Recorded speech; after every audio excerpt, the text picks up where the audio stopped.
On peut prendre quelques questions avant d'entendre le jugement de Madame le Président. S'il y a des questions dans la salle sur tout ce qui a été dit, que ce soit au niveau technique ou plus au niveau juridique.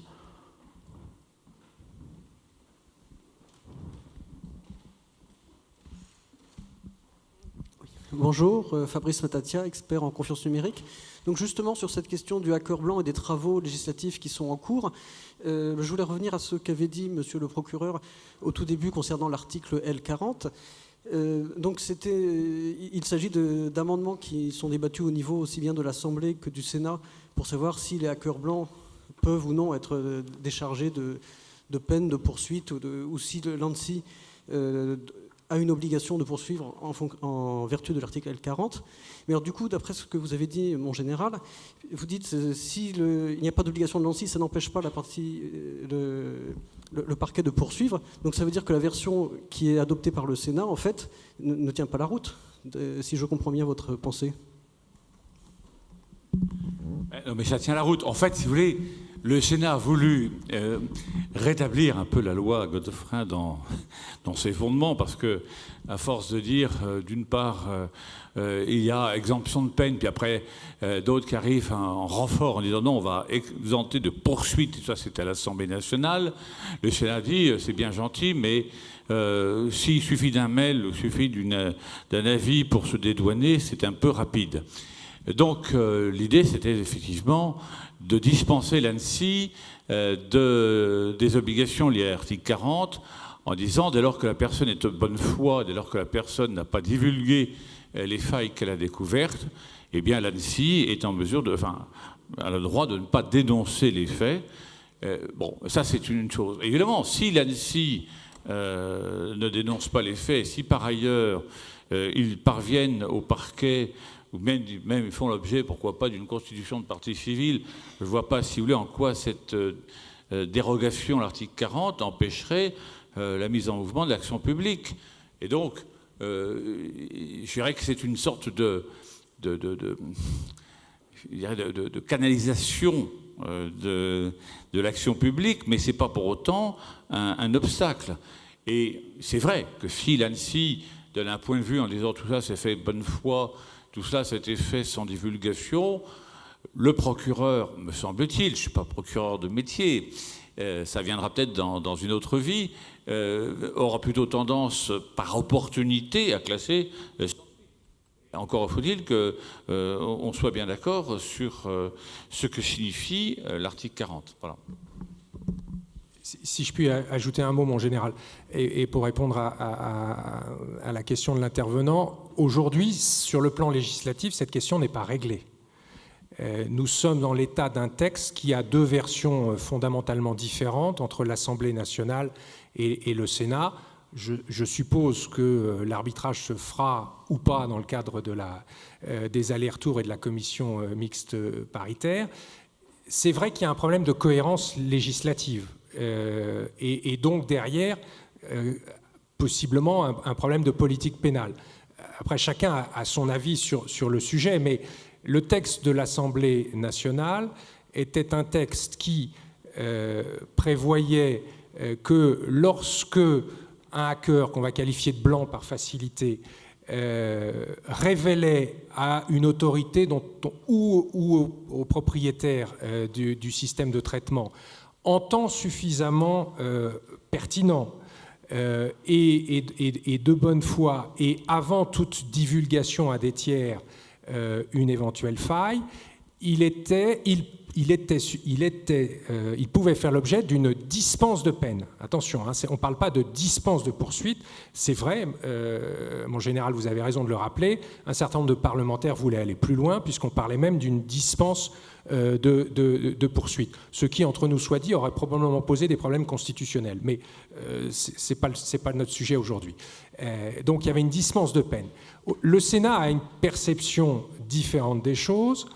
L'Assemblée nationale partait du principe que si on veut effectivement que des dénonciations, des révélations plus exactement, je déteste le terme dénonciation, que des révélations soient opérées, qu'elles soient opérées en temps et en heure et qu'elle soit efficace, il faut qu'il y ait, pardon de cette expression, une carotte ou en tout cas une sécurité juridique pour les auteurs de ces dénonciations.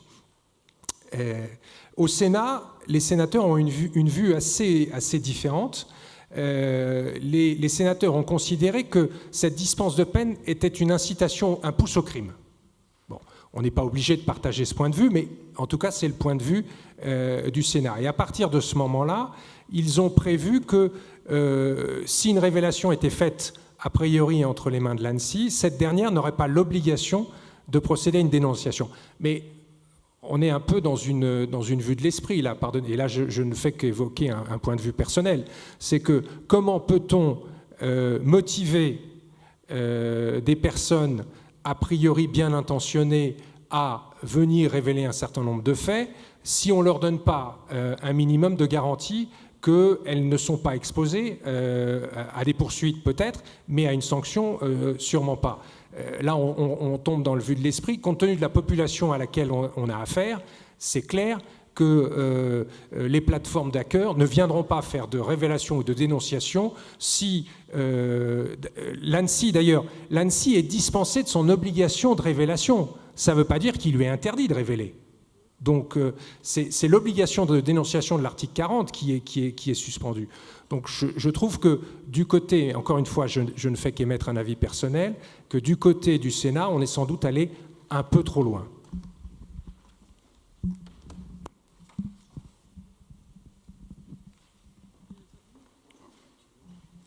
Alors, juste pour finir sur ce point, l'amendement qui justement dispensait de poursuite a une nouvelle fois été repoussé, mais cette fois-ci à l'occasion de la loi Sapin 2. Donc il est toujours vivace, mais pour le moment pas adopté. Alors, juste là-dessus, mon avis personnel, et encore une fois là on parle d'avis personnel, c'est que la NSSI qui vient voir l'entreprise lorsqu'elle veut se porter civile, qui vient voir le procureur et qui finalement vient voir le juge parce que évidemment la personne qui est poursuivie va se prévaloir du fait qu'elle a été voir la NSSI et que la NSSI est sa caution morale, j'ai du mal à penser que l'action pénale continuera. Mais c'est que mon avis personnel. Voilà. Et si la partie civile se constitue, elle aura l'œil de la NSSI sur elle et sur tous ses systèmes de sécurité pendant les années à venir. C'est pour ça qu'en pratique, bon, mais j'ai plus une expérience de grandes entreprises. Peut-être que les PME ont moins cette pression de l'ANSSI qui est particulièrement forte pour les grandes entreprises. Et on peut, 2 minutes, voilà, une question. Une question très factuelle, très rapide, parce qu'on est très encadré. Juste un détail de scénario qui m'a échappé. Est-ce que le responsable de sécurité informatique, son identité a été usurpée du fait de l'ouverture du VPN et en passant par le réseau mère, du fait de cet accès, ou bien il a utilisé un autre moyen? Parce que la responsabilité du responsable de la sécurité informatique peut éventuellement être mise en cause aussi. Donc je ne me rappelle plus dans le scénario... Comment il est entre... L'usurpation, elle repose sur quel procédé? C'était précisé ou pas? C'est pas extrêmement précisé, mais d'après ce qu'on a pu lire, étant donné que c'est au cours d'une session de maintenance qu'il a réussi à avoir les informations qui n'étaient plus protégées par le biais de ce canal qui n'était plus sécurisé, et que le canal de maintenance était utilisé par le RSSI, on suppose que c'est par ce canal. Mais c'est vrai que les faits auraient pu être plus clairs de ce point de vue-là. Une dernière question, si vous voulez bien, mais très rapide, alors qui s'adresse à Maître Esquiva ou Monsieur Ben Nasser. On a peu parlé du crowdsourcer dans la plaidoirie. Ce crowdsourcer, généralement, il appartient à quoi? À la plateforme Bug Bounty? Est-ce qu'il appartient à l'entreprise? Voilà, quel est son rôle et est-ce qu'on peut rebondir dessus? Oui, en fait, il appartient à l'opérateur de Bug Bounty. C'est pas, c'est ce que je disais tout à l'heure. Vous avez Bugcrowd qui fournit aux entreprises des spécialistes, des experts qui vont valider les vulnérabilités. Ce sont eux les crowdsourcers. HackerOne n'en a pas. Donc c'est l'entreprise qui valide les vulnérabilités qu'on lui soumet. Ça ne va pas être HackerOne qui va prendre ce rôle-là. Mais dans ces cas-là, ça ne s'appelle plus un crowdsourcer, ça peut être le responsable sécurité de l'entreprise. Et pour répondre rapidement à Madame concernant l'usurpation d'identité, dans la réalité, il n'y en a pas. Parce que quand on accède à un compte d'administration, on accède à un compte d'administration. On n'accède pas à l'identité d'une personne. On va accéder à un compte route, R2OT. Je n'ai pas vu de gens s'appeler route encore. Voilà, on accède à un compte système et pas à de l'identité. Donc dans la réalité, on ne pourrait pas aborder ça ne serait pas abordable dans un cas réel.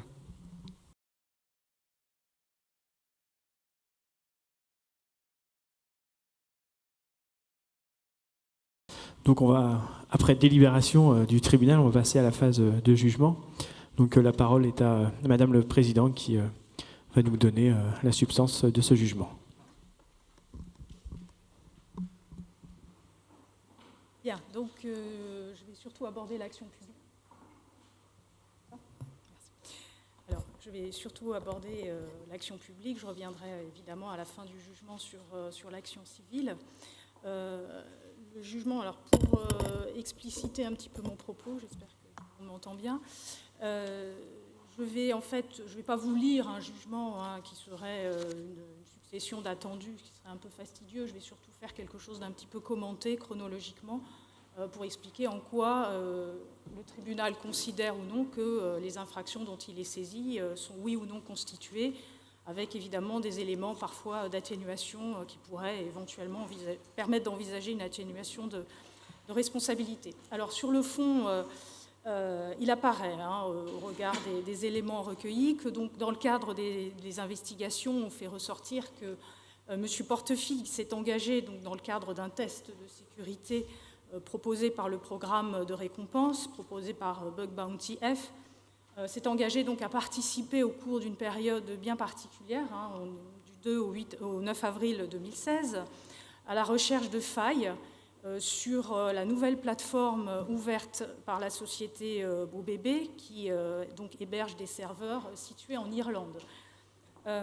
Il ressort aussi des éléments soumis à la juridiction, et d'ailleurs ça a été évoqué à titre liminaire par M. l'avocat général, que le tribunal considère effectivement que jusqu'au, on va dire, 3 avril 2016, 18h30 même précise, Dave Portefigue est resté dans le cadre de sa mission, dans la mission confiée au pentester, puisqu'il a informé, on en parlait à l'instant, le crowdsourcer de 3 vulnérabilités découvertes, même si la première faille qui touchait Acrobat Reader n'était pas en soi pertinente, néanmoins il l'a signalée. S'agissant de l'autre faille découverte permettant potentiellement une injection SQL sur le serveur, alors il lui-même, d'ailleurs je précise, a lui-même injecté des données pour tester le système. Il a signalé cette faille, donc là encore il n'y a pas d'éléments intentionnels. Je raisonne sur les infractions de la loi Godefrein. Il en est de même, bien évidemment, sur la faille XSS qui a également été signalée, donc jusque-là, pas d'anomalie, on reste bien, Dave Portefigue est bien resté dans le cadre. Alors par la suite, à compter du 3 avril à 18h30, Dave Portefigue, qui vient de découvrir donc une faille relative à un protocole de chiffrement obsolète, le SSL3, sur la machine P1, donc qui est en limite du réseau testé, et qui est donc le point d'entrée vers la passerelle sécurisée vers le réseau mère de l'entreprise en France, découvrant que la connexion VPN était active, a pris l'initiative d'utiliser cette connexion pour exploiter la faille qu'il vient de découvrir et de ce fait de s'introduire via cette machine P1 dans le réseau mère de l'entreprise en France. Alors là, en effet, matériellement, on sort du périmètre. Quand on reprend, malgré tout, alors on sait qu'il n'y a pas de contrat écrit sur l'activité de test, mais néanmoins, il apparaît assez clairement que l'entreprise, la société BoBB, avait bien confié ce test sur un périmètre particulier, sur cette plateforme située en Irlande, et donc sur des serveurs bien particuliers, et qu'il n'était pas question d'envisager des tests sur ces autres réseaux, et notamment sur le réseau situé en France. Donc, de ce fait, néanmoins, donc il apparaît bien que Dev Portefeuille est sorti de ce périmètre même physique. L'accès au serveur français n'entrait pas dans le cadre du test. Là, les choses étaient assez clairement définies par le programme. Et dès lors que, également, en principe, là, les choses, on verra, sont un petit peu plus compliquées, mais en principe, l'accès par VPN était réputé fermé. Et réputé fermé même pour Dev Portefeuille, puisque lui-même a été surpris de découvrir que cette connexion était ouverte. Et si elle était réputée fermée, c'était bien dans le but d'isoler la plateforme testée du reste du réseau. Alors, à ce stade, ce qu'on peut dire, c'est que Dev Portefeuille, le tribunal a observé qu'il ne s'est pas limité à accéder au réseau interne français, mais il s'y est aussi maintenu. Après avoir, donc, je résume les faits tels qu'ils ont été évoqués, après avoir usurpé une session de maintenance, donc par le protocole d'authentification SSH, il a donc pu accéder à l'ensemble des données situées sur les serveurs en France, et y compris, on le sait, on l'a déjà abordé, sur les données concernant les clients. Et pour ce faire, David Portefeuille a utilisé le login du RSSI, monsieur Truc, de l'entreprise, et login qui correspondait précisément, en effet, à son identité personnelle, à savoir prénom, point nom. Aristide Truc, voilà. Alors, il y a eu néanmoins donc d'en déduire que ces actes, même s'ils ont été effectués pendant la durée du test, puisqu'on est toujours entre le 2 et le 9 avril, ont bien été quand même commis en violation des prévisions du programme. BOBB avait, comme je l'indiquais précédemment, spécialement prévu d'ouvrir ces tests uniquement à la plateforme située en Irlande et non sur les autres systèmes. Et ce que Dev Portefeuille ne pouvait pas ignorer, comme on l'a observé au terme d'ailleurs des faits tels qu'ils nous ont été présentés, puisqu'il a lui-même été surpris de découvrir que le VPN était ouvert. On nous parle même de stupeur. Alors, donc, si la victime, la société BOBB, a bien demandé de faire un test sur son système, elle l'a demandé sur un périmètre précis, sur cette fameuse plateforme uniquement située en Irlande. Alors, Dev Portefeuille a certes profité d'une connexion VPN ouverte qui ne devait pas être ouverte pour s'introduire dans le réseau situé en France.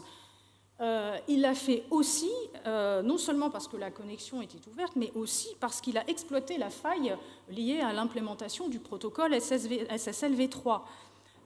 Donc, il a utilisé certes une faille dans l'organisation de BOBB, mais également cet accès a été rendu possible par l'effet cumulé de cette connexion, mais aussi par l'exploitation de la faille qu'il avait lui-même découverte.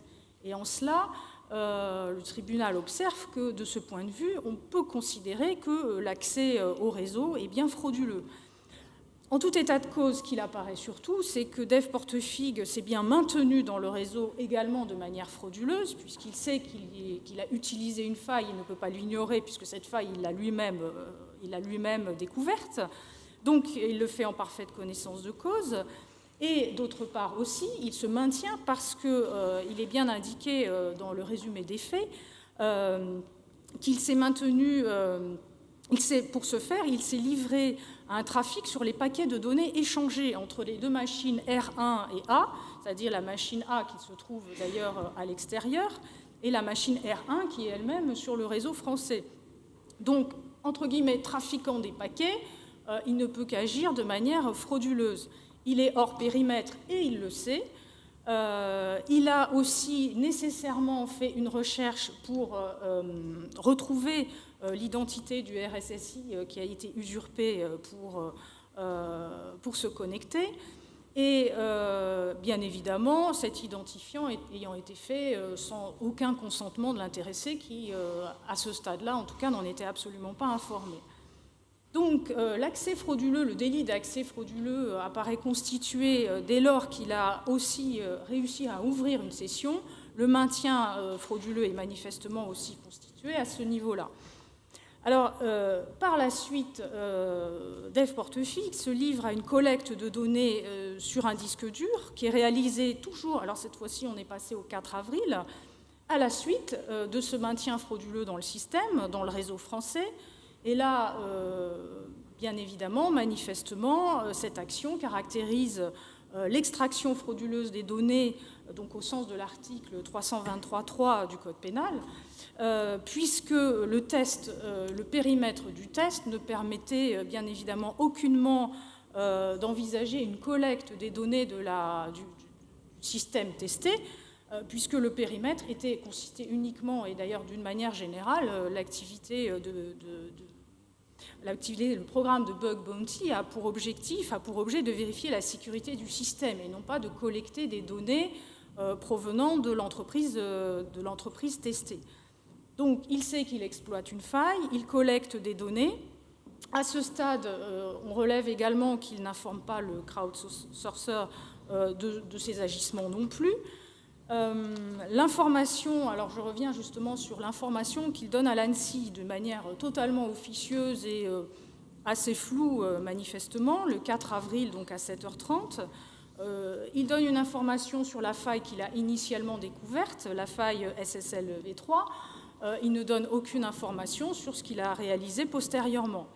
Et bien évidemment, le tribunal observe que cette information totalement informelle et donnée dans des conditions inconnues est insuffisante pour écarter sa responsabilité pénale, dans la mesure, encore une fois, où Dave Portefigue a préalablement exploité une vulnérabilité pour entrer dans le réseau des serveurs situés en France et y extraire des données.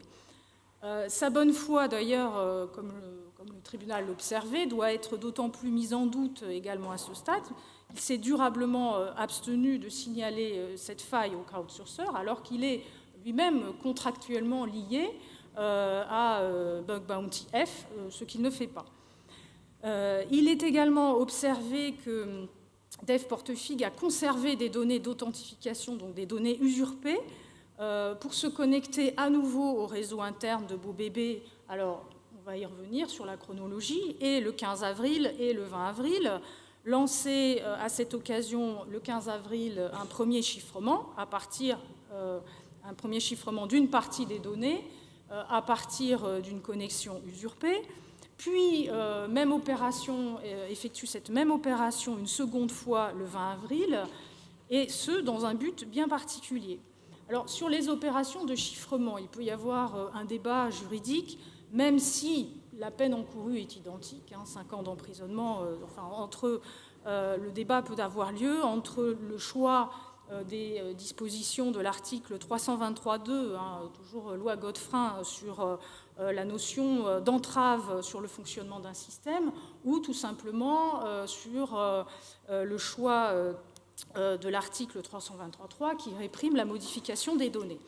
Alors, un chiffrement des données, le tribunal observe que, en tout état de cause, un chiffrement aboutit à une modification des données, en tout cas dans leur apparence, puisque ces données deviennent illisibles pour l'utilisateur.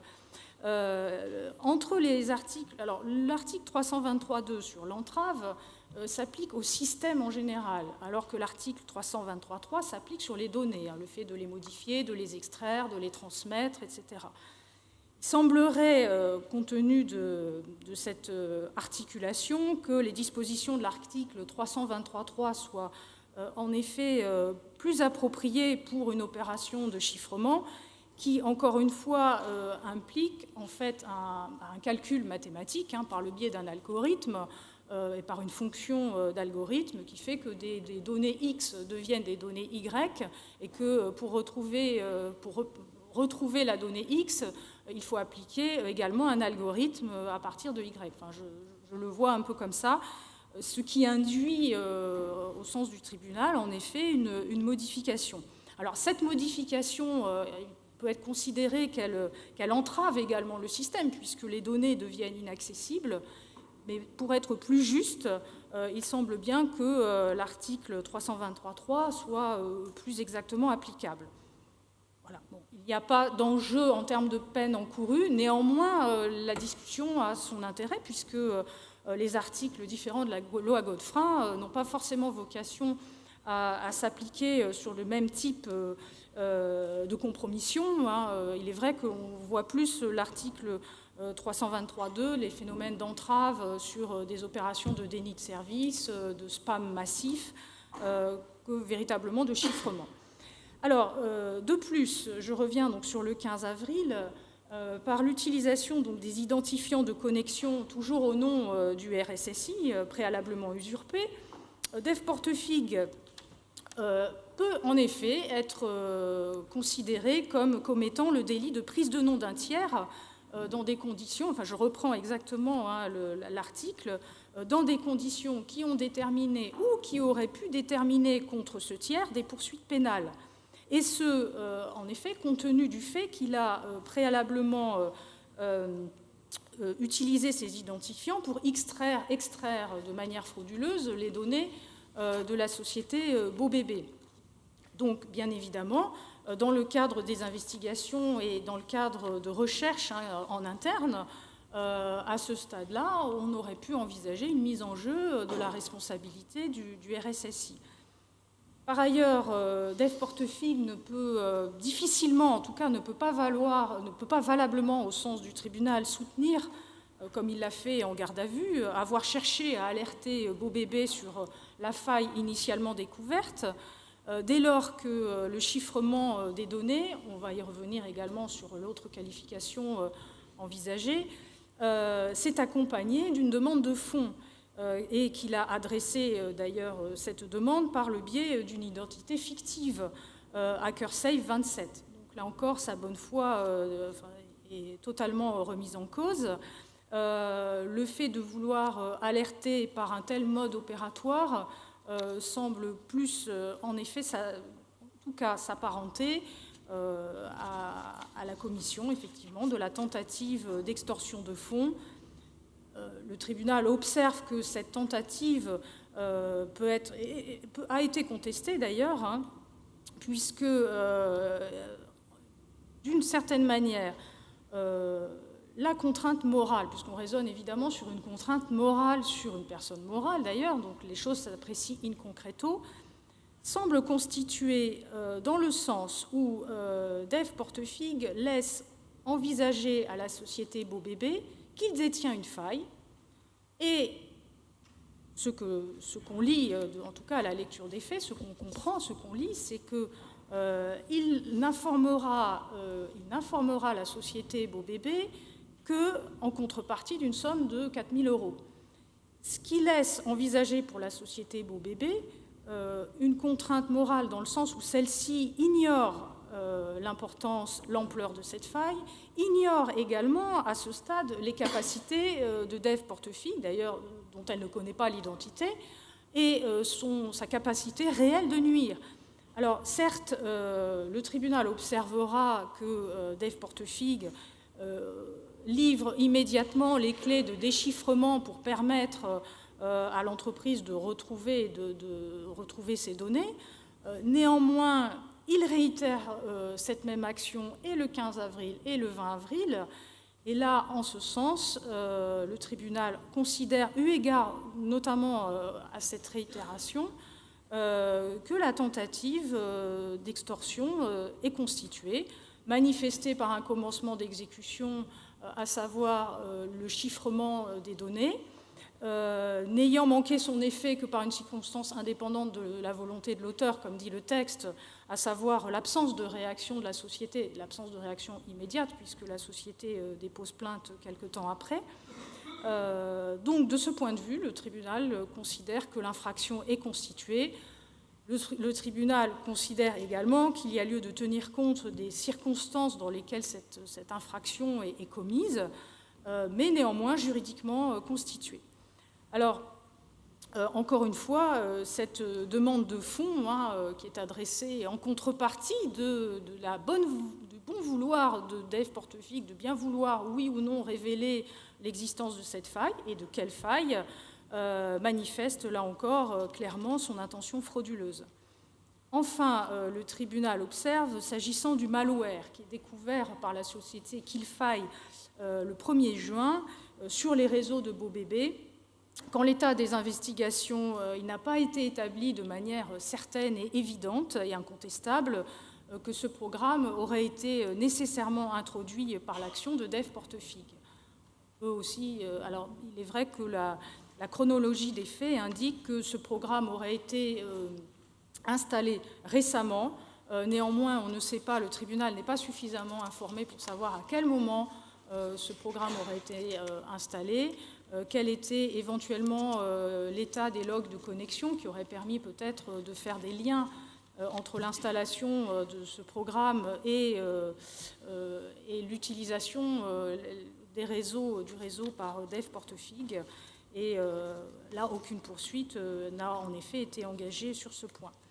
Alors, en résumé, le tribunal donc considère que Dave Portefigue doit être déclaré coupable d'avoir, sur le territoire national, entre le 3 et le 4 avril 2016 et le 15 et le 20 avril 2016, accéder frauduleusement à un système automatisé des données, à un stade, de s'être également, entre le 3 et le 4 avril 2016, maintenu frauduleusement donc dans tout ou partie d'un système de traitement automatisé des données, et ce, au préjudice de la société BoBB, d'avoir également sur le territoire national, le 4 avril 2016, frauduleusement extrait des données d'un stade, toujours au préjudice de la société BoBB, donc c'est l'article 323.3, d'avoir, entre le 4 avril 2016 et le 15 avril 2016, pris le nom de M. Aristide Truc dans des circonstances qui auraient pu déterminer contre celui-ci des poursuites pénales, donc fait réprimé, prévu et réprimé donc par l'article 434-23. D'avoir également donc sur le territoire national le 15 avril 2016 et le 20 avril 2016 frauduleusement modifié les données d'un stade donc au préjudice de la société BoBB, donc article 323.3.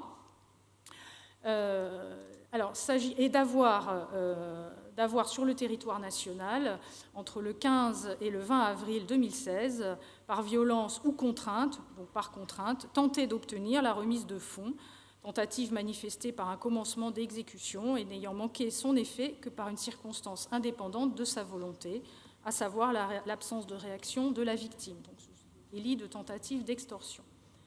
S'agissant de la sanction à envisager à l'encontre du prévenu, le tribunal tiendra compte de l'absence d'antécédents judiciaires de l'intéressé, mais aussi de son état d'esprit lors de la commission des faits, de la gravité de ces faits également, puisque ces faits ont une certaine gravité dans la mesure où ils sont de nature à générer une perte de confiance chez tous les acteurs concernés, chez l'entreprise victime, chez également ses partenaires, mais également à laisser envisager une insécurité sur l'activité de programmes de test, tel qu'il a pu être proposé par les programmes type Bug Bounty.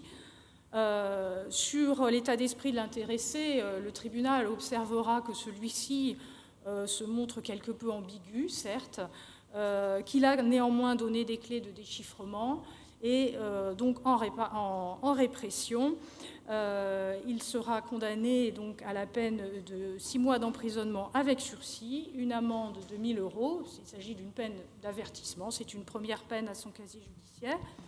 Le tribunal le condamne également pour le délit de prise de nom d'un tiers à une amende de 500 €, puisqu'il est précisé que l'article 434-23 du Code pénal, donc, qui réprime la prise de nom d'un tiers, prévoit que la peine spécifique à ce délit doit se cumuler avec celle prononcée pour les infractions à l'occasion de laquelle l'usurpation a été commise. Donc il s'agit d'un cumul de peines qui est exceptionnel.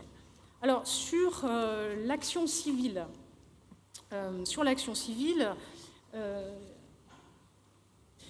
La société Beau Bébé donc, sera déclarée recevable dans sa constitution de partie civile en tant que victime directe des infractions commises par Dave Portefeuille.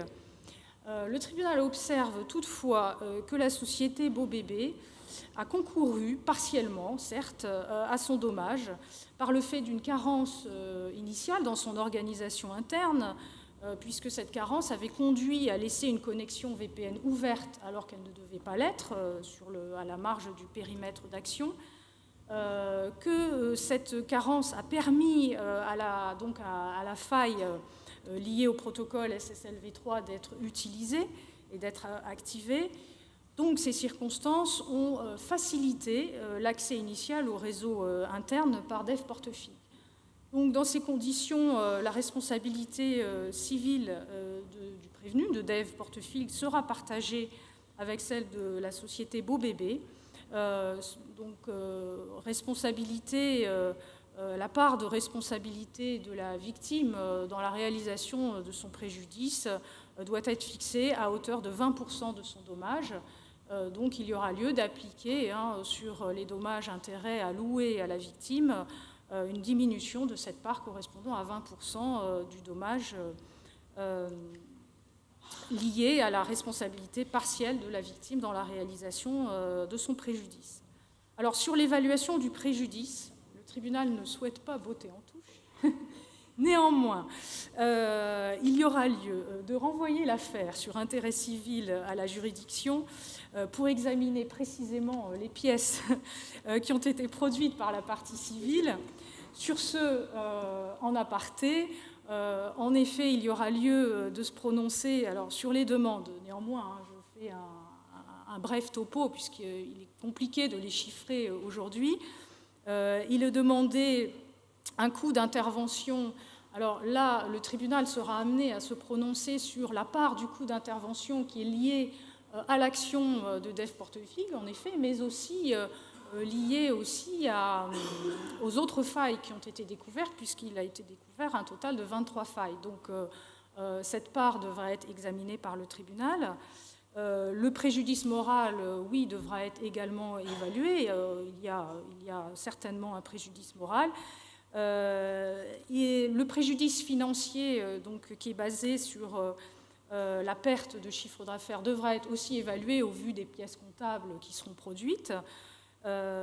Et bien évidemment, l'atteinte à l'image, oui, je l'ai peut-être déjà dit, devra aussi être évaluée en fonction des pièces, des justificatifs qui ont pu être produits, sachant encore une fois qu'il est vrai que, sur le principe, Dave Portefeuille, en l'état du dossier, n'a pas révélé publiquement les failles qu'il a découvertes. Il ne les a pas révélées, certes, donc ce sera un élément à prendre en considération.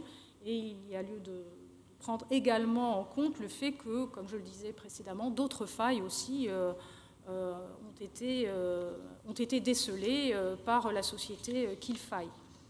Voilà, donc pour le jugement, j'espère n'avoir rien oublié. Je ne sais pas si je suis dans les temps. Oui, oui, c'était très bien et merci Madame. D'accord. Président, je fais juste une petite aparté, mais alors très rapide, sur la compétence territoriale. On en avait parlé. Alors, on a la loi du 3 juin 2016 qui vient grandement de faciliter les choses en matière de cybercriminalité, puisque donc, elle vient d'entrer en vigueur. Le nouvel article, donc 313.2.1 du Code pénal, prévoit en effet que pour tout délit, alors tout crime ou délit, je précise, ça a son importance puisqu'il y a d'autres dispositions qui ne prévoient pas forcément les mêmes choses en fonction des mêmes délits. Mais en tout cas, pour tout délit ou crime réalisé au moyen d'un réseau de communication électronique, ce qui est plus vaste que les délits d'atteinte au stade, d'une manière générale. Donc on est dans quelque chose de plus important au moyen d'un réseau de communication téléphonique.